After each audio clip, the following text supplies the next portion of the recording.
Good afternoon. My name is Henriette Stöber, and I'm pleased to welcome you to today's MSCA4Ukraine webinar on supporting displaced Ukrainian researchers, the role of host institutions. I am sorry, I have a moment for my slides. Yes, thank you very much. So this webinar is part of a webinar series of the Marie Skłodowska-Curie Actions for Ukraine. And it is the second webinar in our series, but we also feature other smaller online events and videos about the fellows that we support under the Marie Skłodowska-Ukraine Actions on our website. There will be a link in the final slide where you can watch the recordings and get further materials.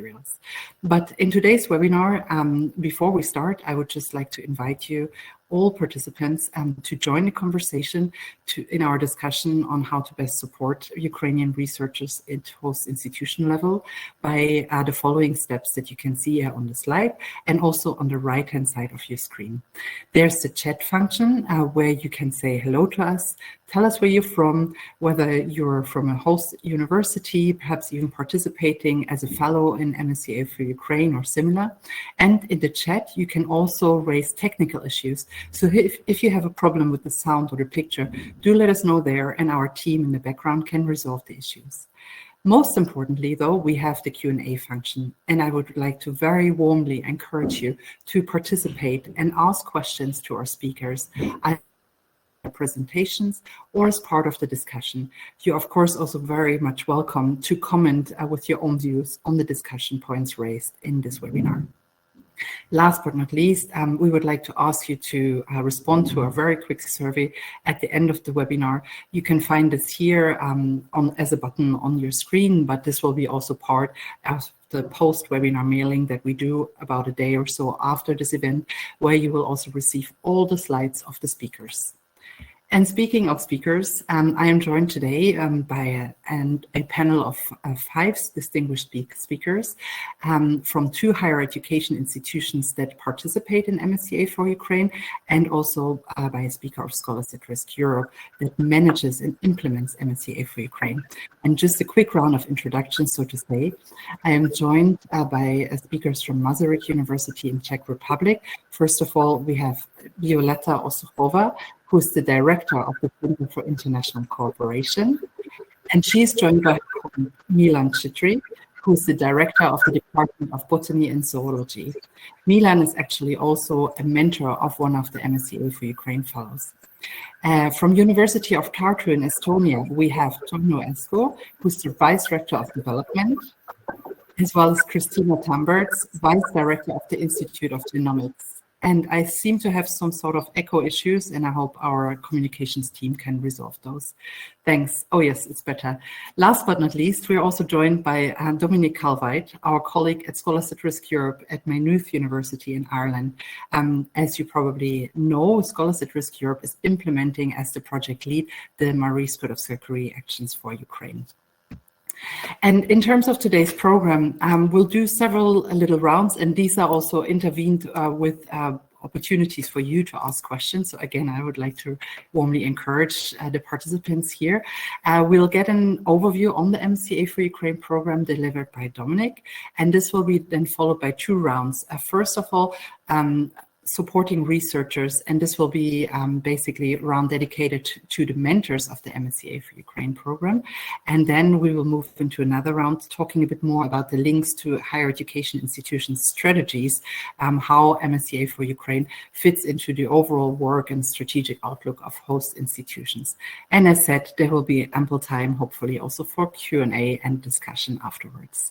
So, without further ado, I would like to first give the floor to Dominic and hear a little more about the MSCA4Ukraine.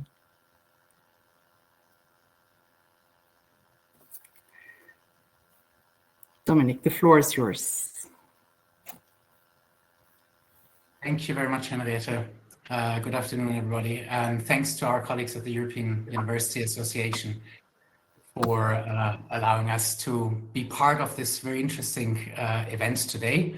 I would just take a few minutes to briefly introduce MSCA4Ukraine and where we stand in terms of supporting researchers from Ukraine and what other kind of work and initiatives we do in the program.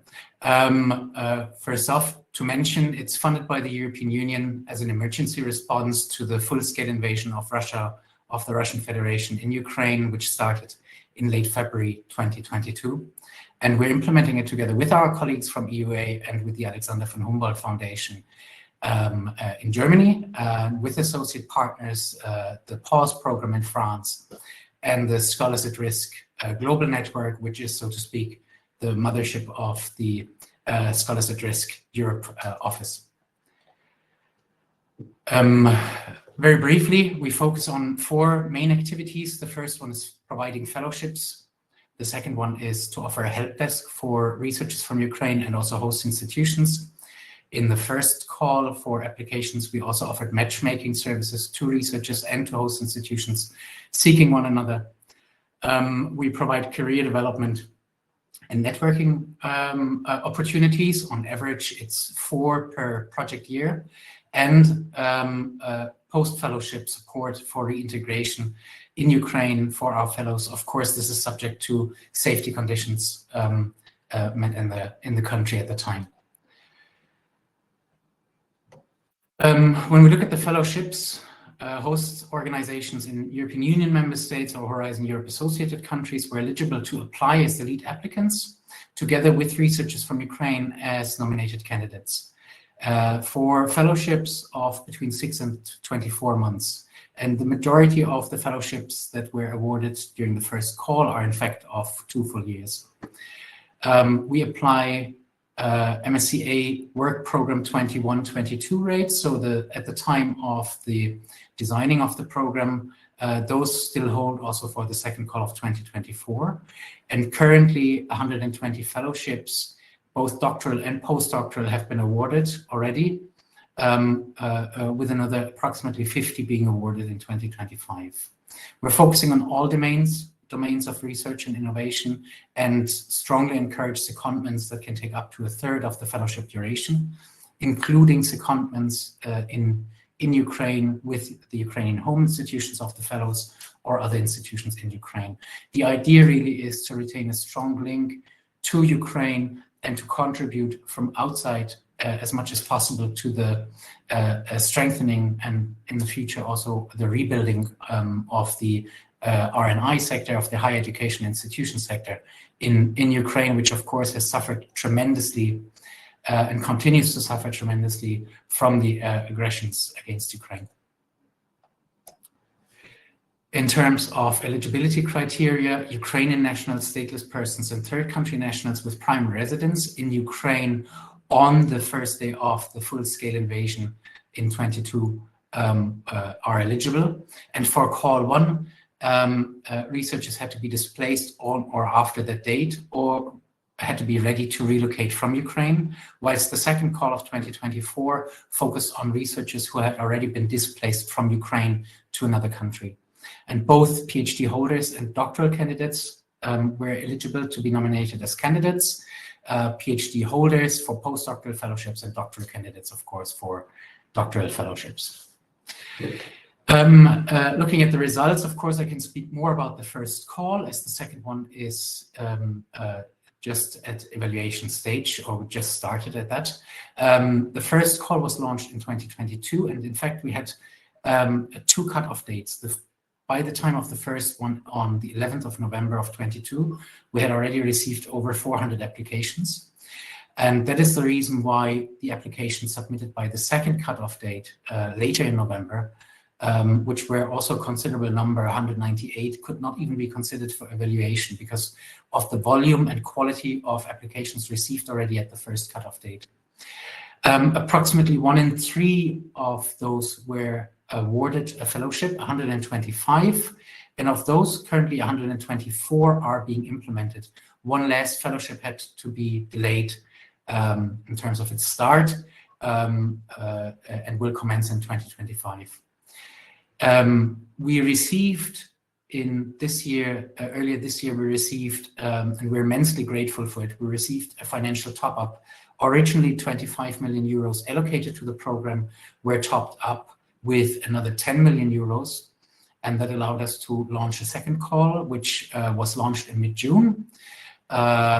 with the application portal open between 5th August and 5th September of this year, and we have in fact received a very high number of applications, over 550 applications that were received. We're currently in the final steps of confirming eligibility of all those applications received, and will soon go into the first of 2 stages of evaluation and selection. This will be concluded at the end of the first quarter of 2025, and we will be awarding approximately 50 fellowships following that. So they will be starting shortly thereafter, so in the second quarter of 2025.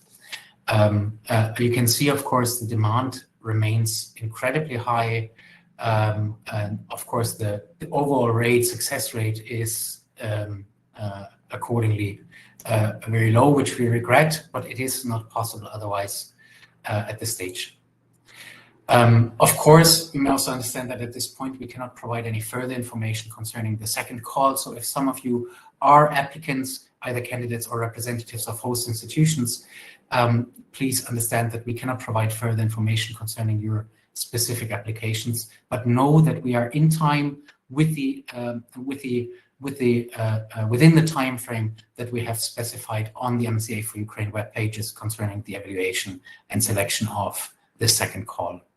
You can see here some results of the first call, taking into account those 124 fellowships that are ongoing in terms of the top 3 host institutions, or rather 4 really, because 5, because the third spot is shared by 3 institutions. So we have the Catholic University of Leuven in Belgium, Masaryk University in the Czech Republic, and the third place shared by the Université d'Angers, the University of Luxembourg, and the University of Tartu. And in the center graph, you can see the top 10 host countries, and on the right side, the 8 research areas and how applications are distributed between those research areas, with most applications being awarded in life sciences. These graphs, by the way, are also available on the MSCA4Ukraine web pages, including more detailed information in terms of which institutions have been awarded, where they are in which country, and a bit more details about the projects that have been approved. Now, when we look at the overall support that MSCA4Ukraine is providing to researchers from Ukraine, first and foremost, of course, is all this background support when it comes to the implementation of fellowships. It is the host institutions that are primarily responsible for the successful implementation with their candidates, but a lot of background support needs to be offered by our team in terms of day-to-day queries, administratively or otherwise, when it comes to those programs. And this is provided by members of our team. Then very important to us also is to provide assistance to successful but unfunded applicant candidates in seeking alternative funding opportunities and support. And when we look at the first call, there are around about 220 that were successful but could not be funded, of course, because of financial limitations. And there are different measures that we have been taking so far in trying to support those who have expressed an interest in receiving support from our end beyond the fellowship call.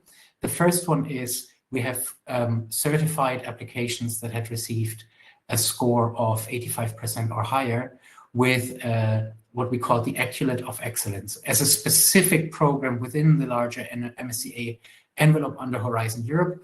We are not allowed to certify with the Seal of Excellence, but we've created a program that is strongly aligned with Seal of Excellence, and in fact has been acknowledged as being near equivalent to it by a number of countries that are implementing Seal of Excellence programs.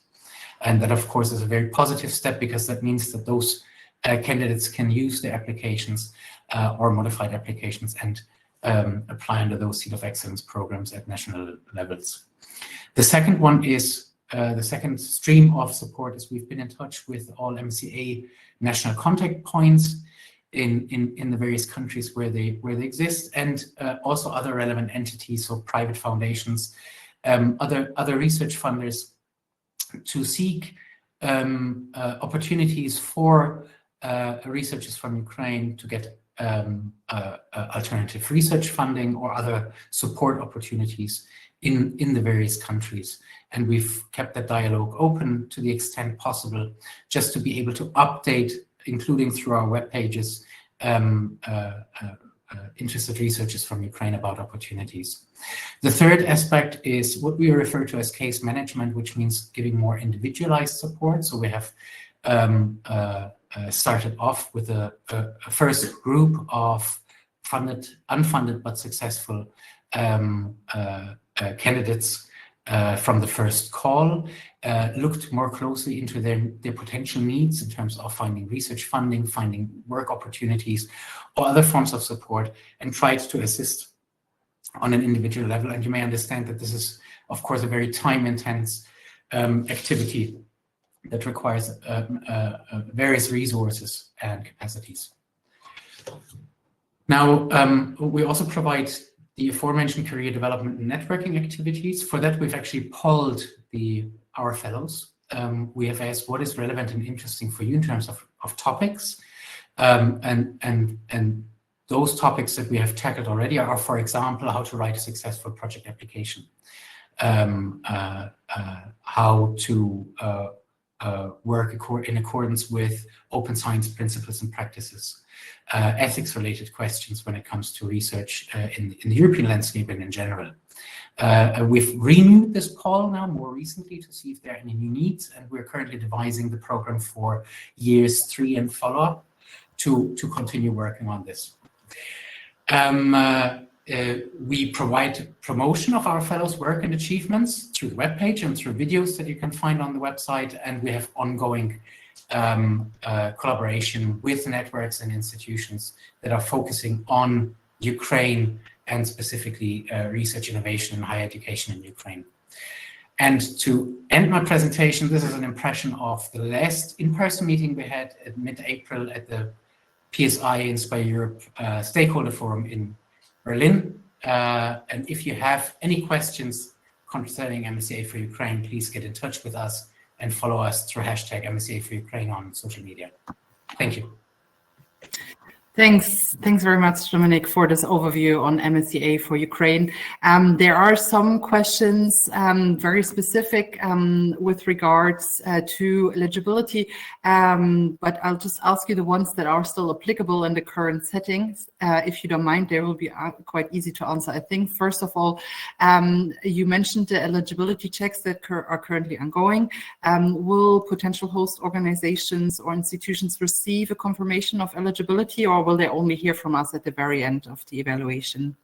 No, we will be providing information at an earlier stage, but I can't confirm the exact date yet because of the volume of applications we've received. We just need to see when we're done with that and have the time actually to issue the individual feedback.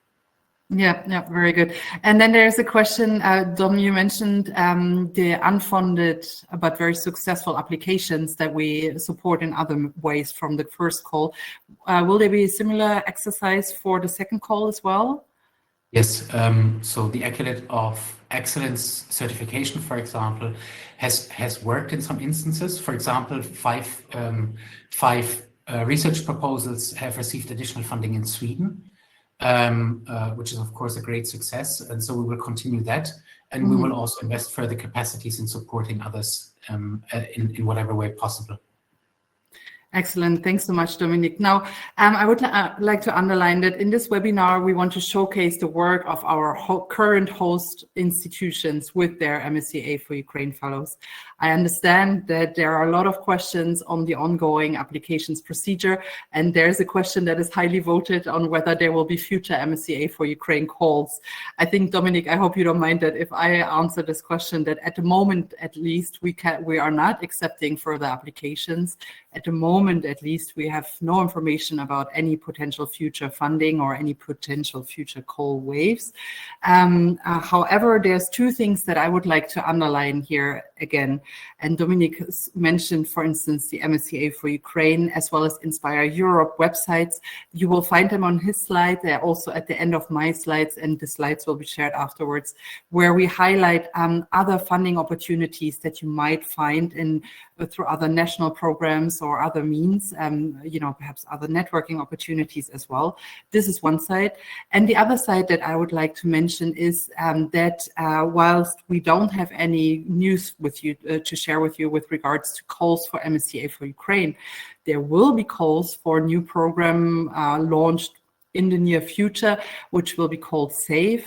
This is a project that has just been announced, and it will be led by the German Academic Exchange Service. It is potentially a fellowship program quite similar to MSCA for Ukraine, but we don't know the exact details yet. But it will be research fellowships. However, this program will be open to researchers around the world. And I'll happily share the link to the initial announcement of the DAAD in the chat right now when I stop speaking. This is all still in preparation. However, I must say that since Scholars at Risk, the Humboldt Foundation, EUA, and others, we have been working for many years to, try to find ways to make a European program for researchers with a refugee or at-risk background a reality. We see that MSCA for Ukraine is really in a way, a feasibility showcasing that it can work to deploy European funding like this. And I think SAFE, being this as a worldwide program, will be a step in the next direction. So this is something to follow, and this will be something that will certainly also be accepting applications, likely from around the world, as it was communicated. And with this, then I would like to move over to the actual core part of this webinar. Apologies for this lengthy explanation. I hope it was quite clear.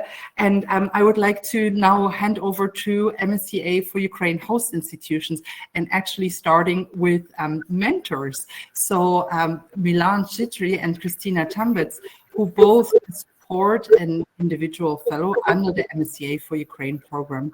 We've asked both of them to prepare a little overview, about the work that they're doing at the university, how they're collaborating with the fellow, how they're collaborating perhaps with Ukrainian research overall in the past, and maybe also with an outlook in the future.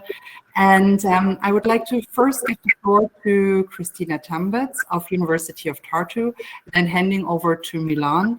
And we will have a quick Q&A and discussion after your presentations. Christina, the floor is yours. Good afternoon, and thank you very much for the opportunity to share my experience of participating in the Marie Curie for Ukraine program, which has allowed our scientists from the University of Tartu to host and assist our Ukrainian colleagues during these difficult times as they fight for our freedom.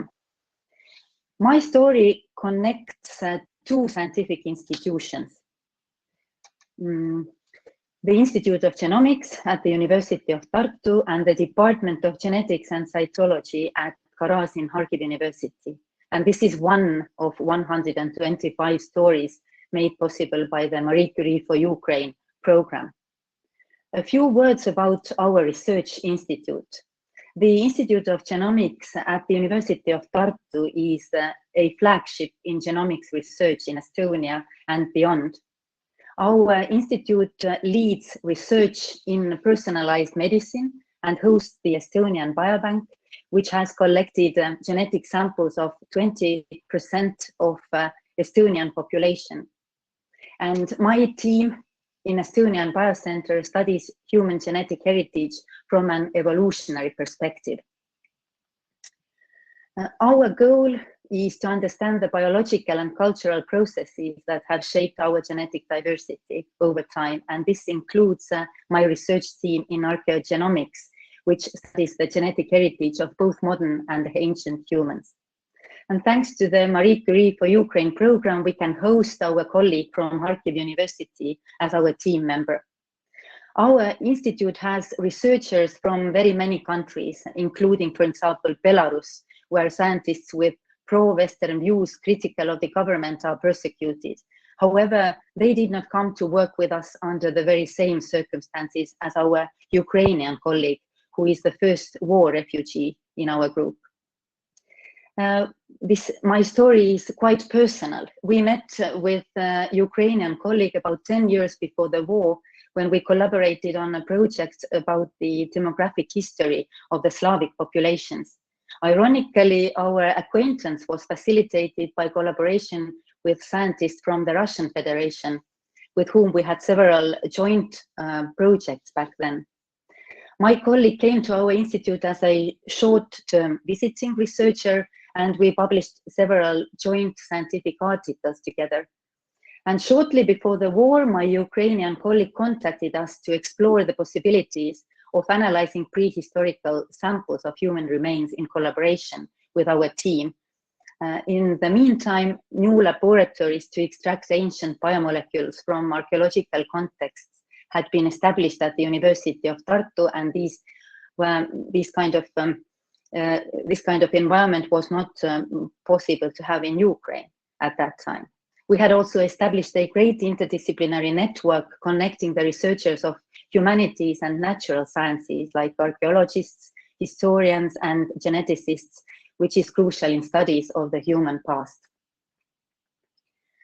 When the war broke out, we did not hesitate to extend a helping hand to our colleague, and Kharkiv University had suffered significant damage in the early battles of the war, and we offered our colleague the opportunity to come to work with us if leaving the country was in their plans.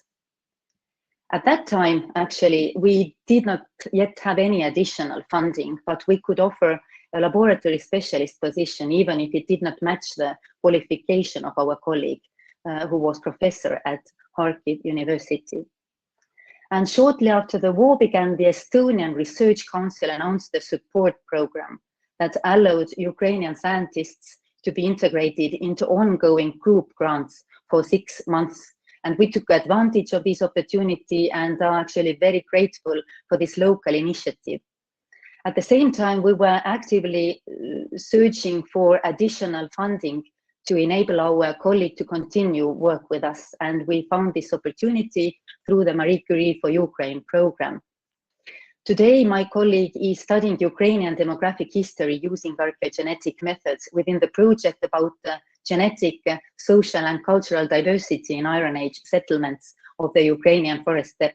And this project provides valuable data for understanding the local prehistory in Ukraine, but also contributing to our knowledge about the European human past. And moreover, this project also involves several other Ukrainian researchers in Kharkiv, local archaeologists and historians, experts in the field, helping with the context to interpret the genetic data. The topic of this research is an excellent complement to the population genetic research projects currently running in our institute, which also means that we have help and advice of local experts available to achieve the goals of the project. And I really think that this was the key factor of getting this funding. My colleague has also a chance to develop new skills, both on research, but also on project management and networking, and the capability of conducting independently internationally recognizable research projects in the future after returning to their home university in Ukraine. My colleague takes also part in language lecture courses and also academic writing courses, which help her to be academically competitive of getting further funding in the future. And they have been attending on weekly work seminars and journal clubs at our institute, has been integrated into our network of collaborators also from outside Estonia, and have access to wet lab and computing facilities and databases of our university. And we are also very proud of the fact that my colleague has been active in teaching at their home university and continuing lecture courses, which have now moved from the classroom to the web, helping thus preserve the connection with students in Ukraine. And next to this, there are also support programs meant to introduce the life and culture of Estonia and incorporate the war refugees into society. And these programs involve, for example, learning about a wide range of digital services available for any Estonian citizens, like, for example, access to e-health system or bank services. And there are also special recreational programs supporting physical and mental health, for example, psychological help critical for war refugees. And if I have to tell what is the biggest challenge of hosting Marie Curie for Ukraine researcher, then I'm sure by far this is the uncertainty about future. And this has two sides. One is to understand that these researchers are not like regular short-term visitors, because there is a constant stress on them about how their homes or families are doing in Ukraine. And also equally important is another side of this uncertainty, which is how to find and get the finances to continue the research until the war is over. I'm sure that we will continue to collaborate in the future through joint scientific projects and workshops and staff exchange to help Ukraine science and people recover from the consequences of the war when the victory day comes. And with that, I finally would like to thank you, and as I promised to my colleague, forward also their deep gratitude for the founders of the Marie Curie for Ukraine program, which has helped to save their career, but also their lives, and support Ukrainian science and education. Thank you very much. Thank you so much, Christina, for this very interesting overview. Also underlining very interesting aspects, such as your colleague still teaching back at his home institution. I'm very pleased to hear this indeed. Before we take any potential questions from the audience, I think I will hand over first to our colleague Milan Chitri to hear from his institution about his hosting and mentoring experiences. Milan, the floor is yours. Yeah, thank you, Henrietta, and good afternoon to everybody. I'm working at Masaryk University, which is the Czech Republic Faculty of Science, and I'm director of the Department of Botany and Zoology.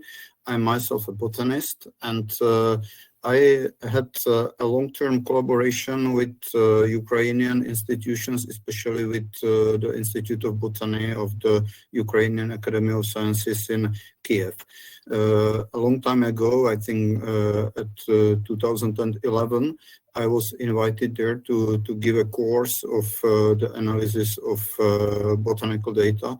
And since then, we had very active cooperation. So I was hosting visitor scientists, both for long-term stays, like 9 months, or short-term visits, 1 week. And I also hosted some PhD students from the Institute of Botany of the Ukraine Academy of Sciences. So it was quite natural that when the war started, we had to help them somehow. And immediately in the first week after the Russian attack on Ukraine, I got requests from 2 researchers from Ukraine whether we could host them now. So we agreed, and they came. Both were like female colleagues, both of them with 2 children each. And we had to somehow organize their stay here quite quickly. Fortunately, my institution, Masaryk University, started a program for support of Ukrainian refugee scientists, and we were really happy to get funding for full salary for both of them for a couple of months. Later on, it was reduced to half of the funding, so we had to find other sources. At the time of the invasion in February 2022, I also had a whole PhD student who was visiting us for a couple of months, and she was just about finish her PhD internship and returned to Ukraine when the war started. Well, it was difficult for her, but then she decided to stay in our university. but we didn't have any funding for her because the funding was only for the refugees who came from Ukraine after the war started, and she was already there. And unfortunately, there were almost no opportunities to fund Ukrainian citizens who were abroad in our country when the war started. We were assisted by the Visegrad Fund, which is an international fund for Visegrad countries of the European Union, and she got an extension of her grant, so we could support her for a couple of months more. And at this situation, when we were quite desperately looking for funding for Ukrainian researchers, we were really happy that the MSCA4Ukraine program was launched, and we applied for one grant in the first cut-off date of the first call. We also wanted to apply for another grant for another researcher, and we thought we will do it one by one. So to the first cut-off day, we prepared one project, and for the second cut-off day, we postponed the other project because we really wanted to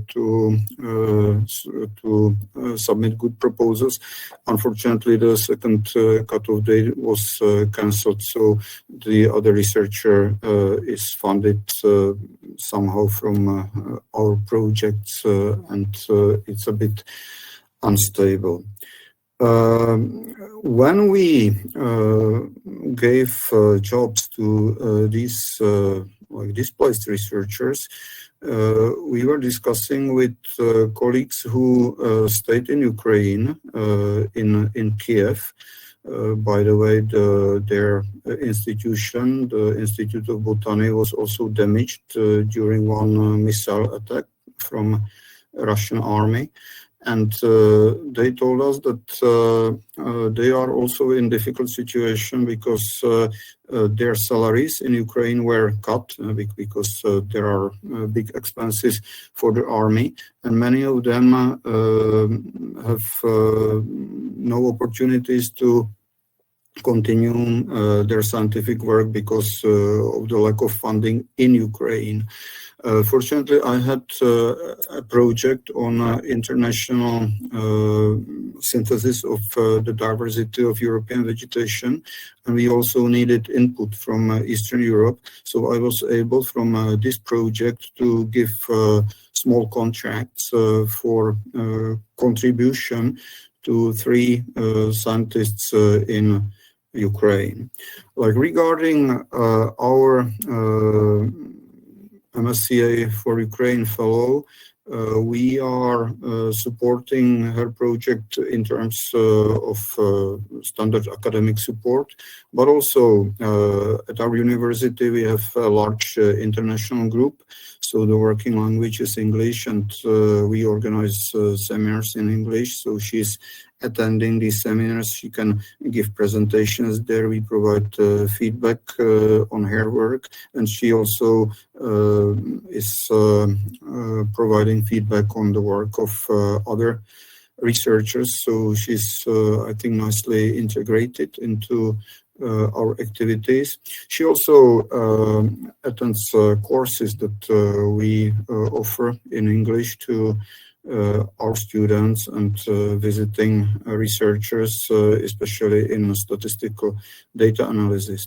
Also, we support her networking activities because she keeps contacts with scientists in Ukraine, and from time to time we have visitors who work, for example, at universities in Western Ukraine, which is a relatively safe part of the country. So they come for a week or so, and they work together. They are also invited to our seminars. So through our Ukrainian displaced scientists, we are also keeping active contacts with other researchers in our field in Ukraine. Our MSCA fellow is working on a synthesis of diversity of specific type of endangered wetland vegetation. It's related to the European Habitats Directive, and she's leading a team of international scientists from our network. So she also has, yes, she also has some opportunity to work internationally.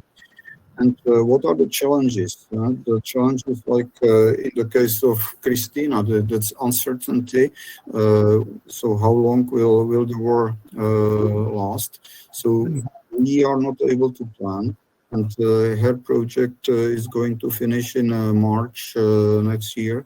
And we don't have any continuation of funding for her. So it's really like stressing situation both for us and for her, because it's not a normal like visiting scientist coming for 2 years and then go back to her institution. It's quite difficult for them, and even if she decided and the other colleague to return to Ukraine, they have children here. They are attending Czech schools, so they learned Czech language.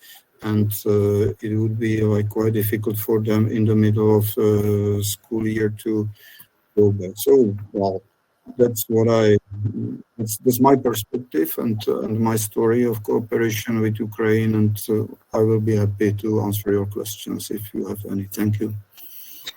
Thanks so much, Milan, for presenting your story about hosting an MSCA4Ukraine fellow, or actually several researchers from Ukraine, as you have underlined.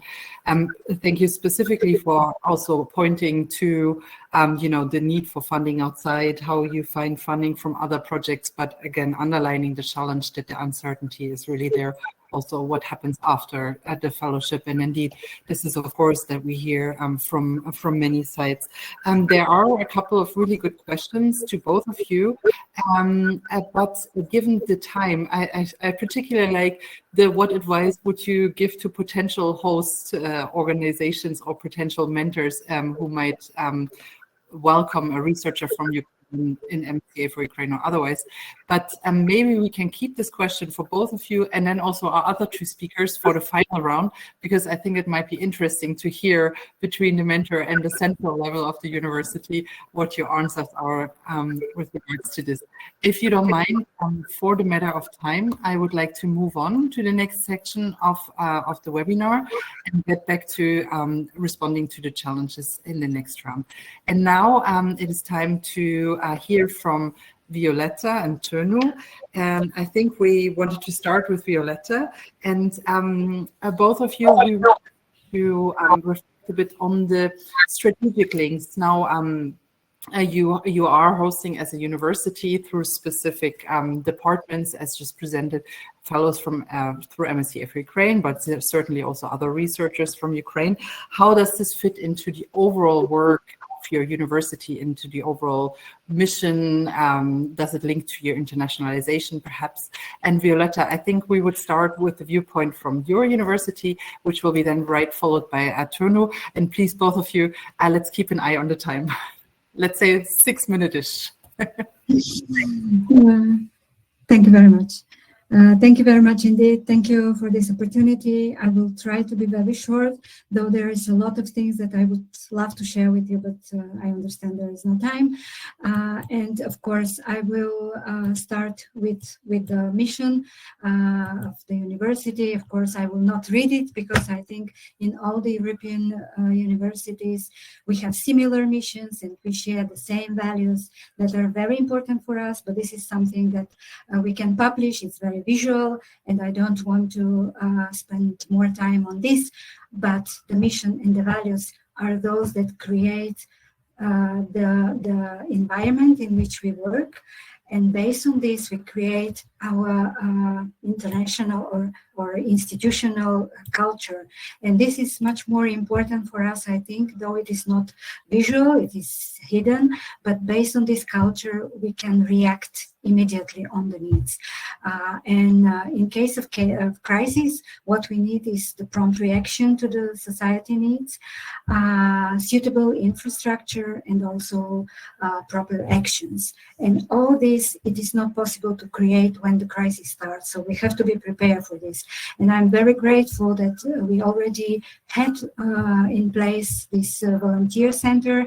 It was not created for the Ukrainian crisis, but it was created in advance, and it serve anytime when we have a particular need to help the society, the people outside the university with any needs, like the tornado in South Moravian region or the last flood that we had in the Czech Republic.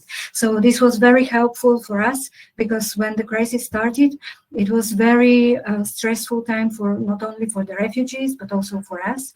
And the management of the university decided that we will help as many students and staff as possible. So you see that overnight, we increased the number of the students coming from Ukraine from 70 to almost 500 students.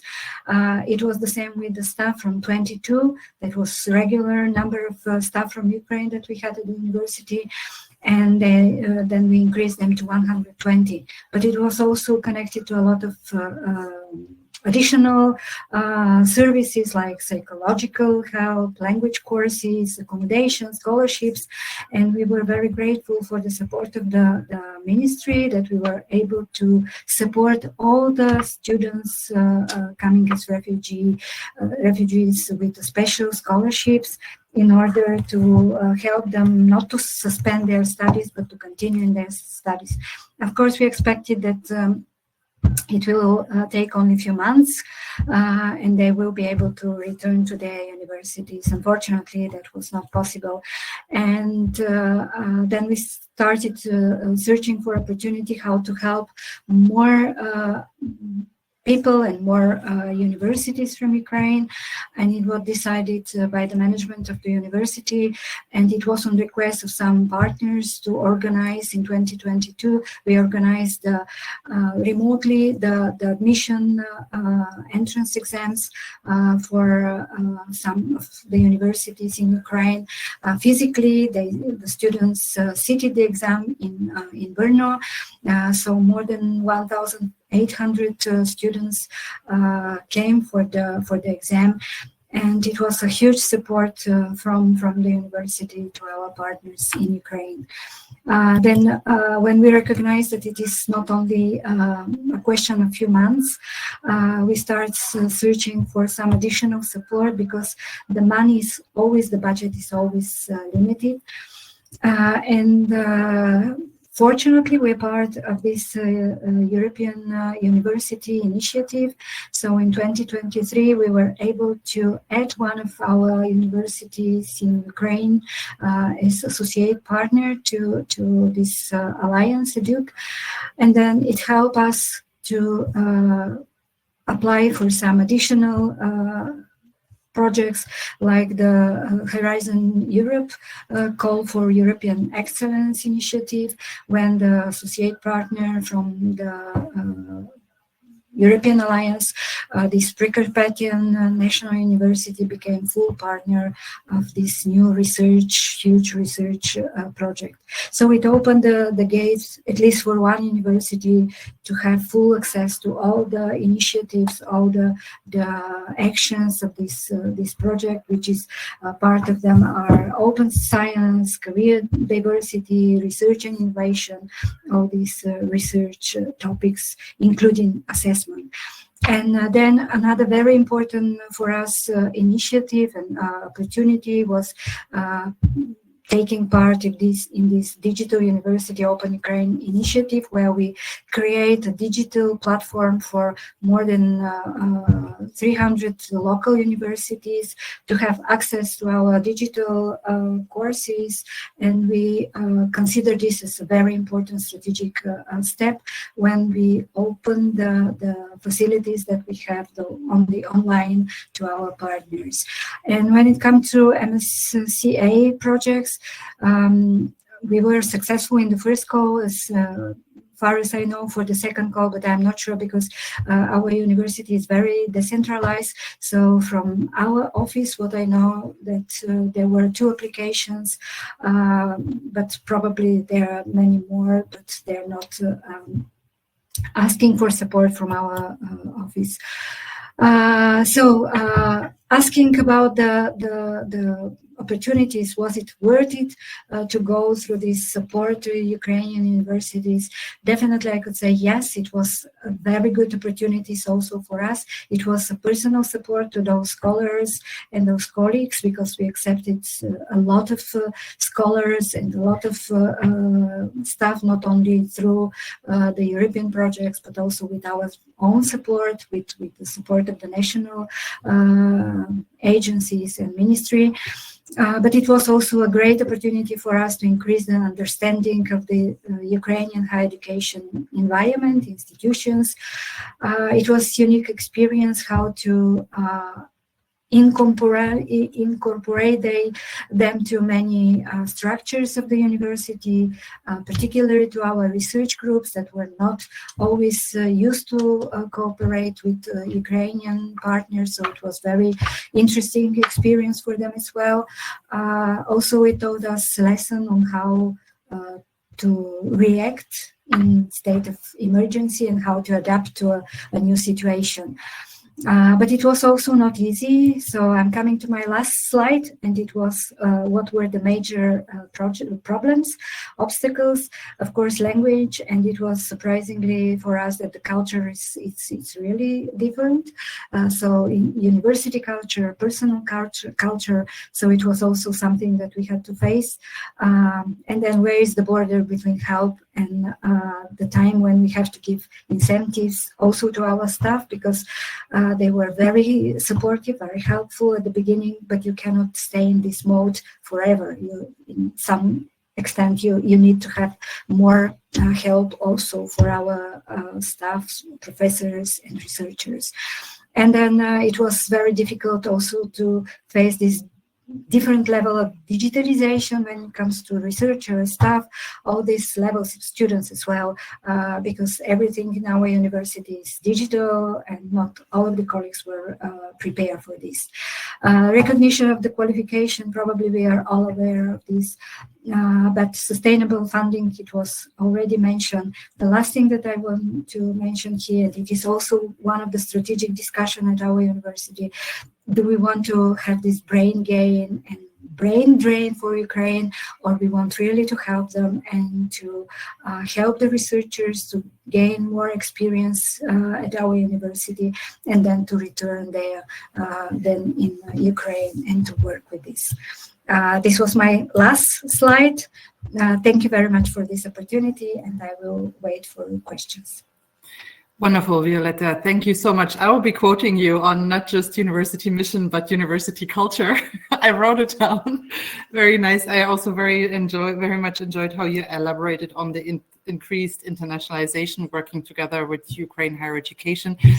We are all aware that we're running a little bit late. I hope everyone won't mind if we stay 5 or maybe even 10 minutes longer to have a bit of Q&A. But for now, I would like to hand over first to Tono to present the views from his institution, and then try and answer a couple of the questions from the Q&A. Thanks so much.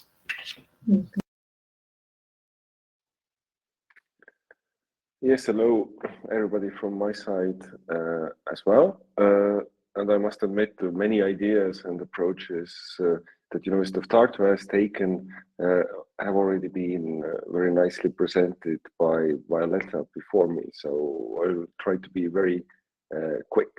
So University of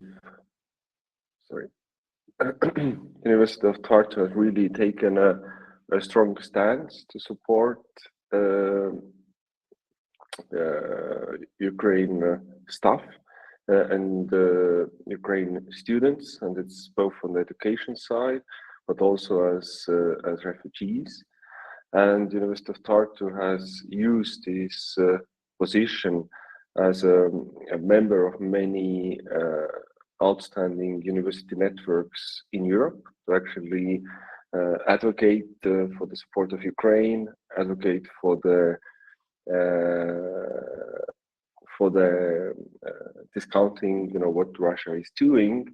And I believe that it's very important that we, the bordering universities of European Union, really take this strong stance. And that's actually is very nicely demonstrated by the fact that 7 days after the war broke out, University Senate very strongly took a statement, and here you can see the picture where both the staff and the students really stand for support of Ukraine.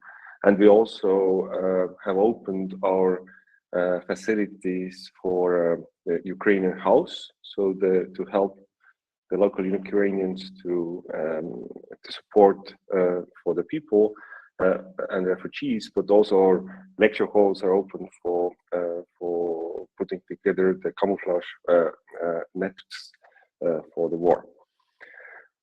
Similarly, like my previous speaker, we have quite explosively increased the number of Ukrainian students studying in university, but also the Ukrainian staff members, and those numbers are risen between 4 to 6 times since the start of the war. And actually the Ukrainians are the largest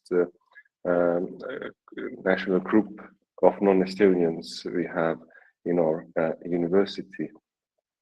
We have several academic collaborations and cooperations with Ukraine. It's opening the degree programs, but also supporting the Ukrainian students to apply for different European themes like Erasmus Plus.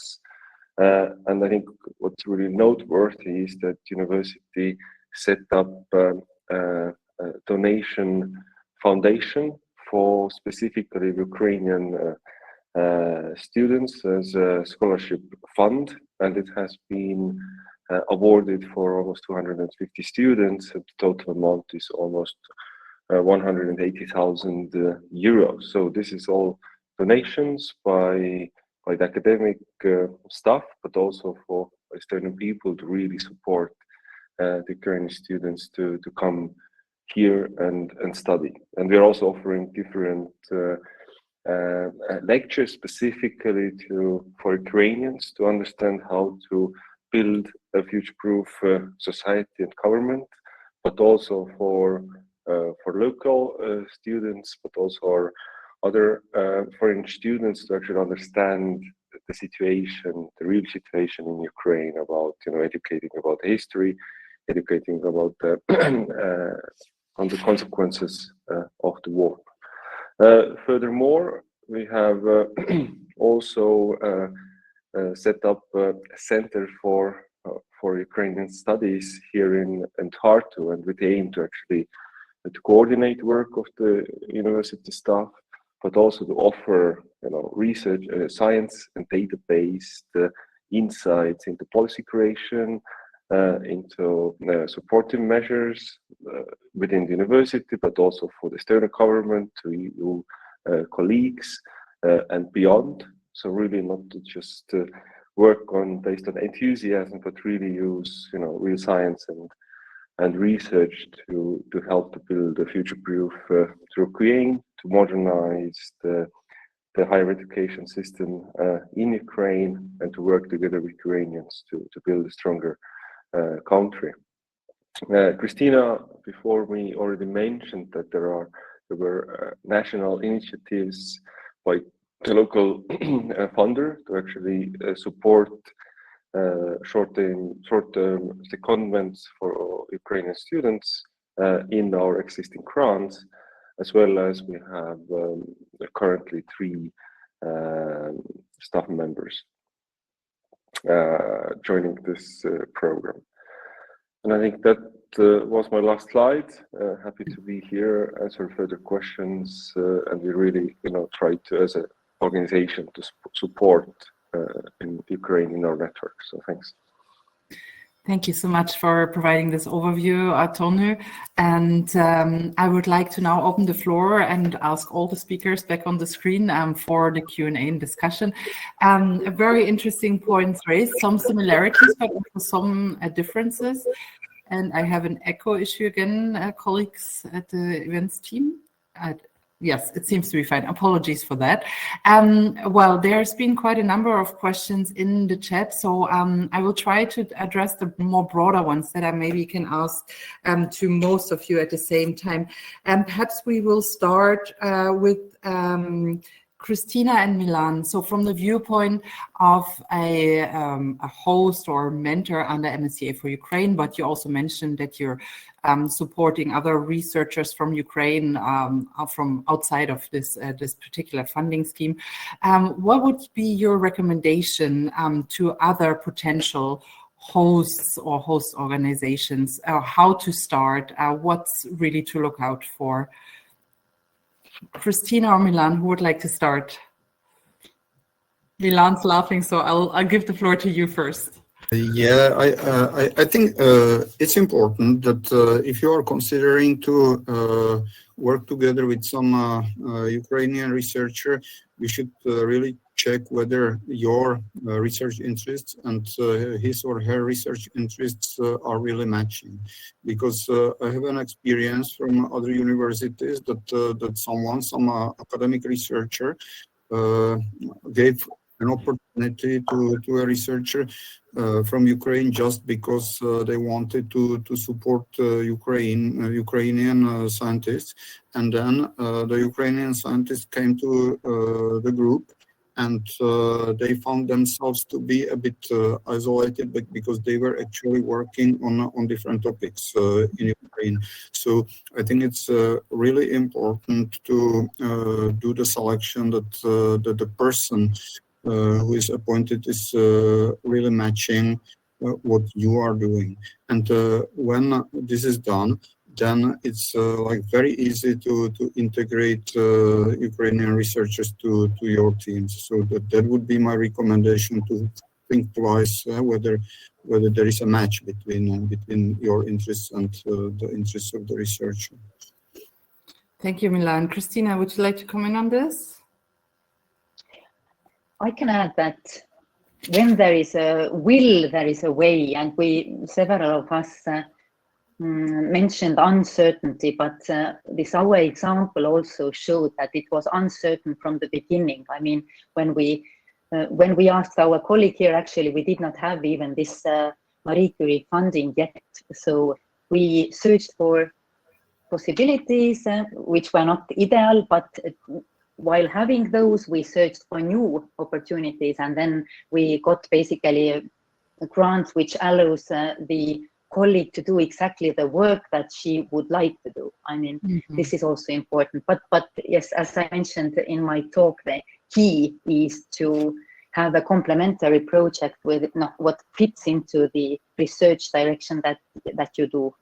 Then you have all the support available.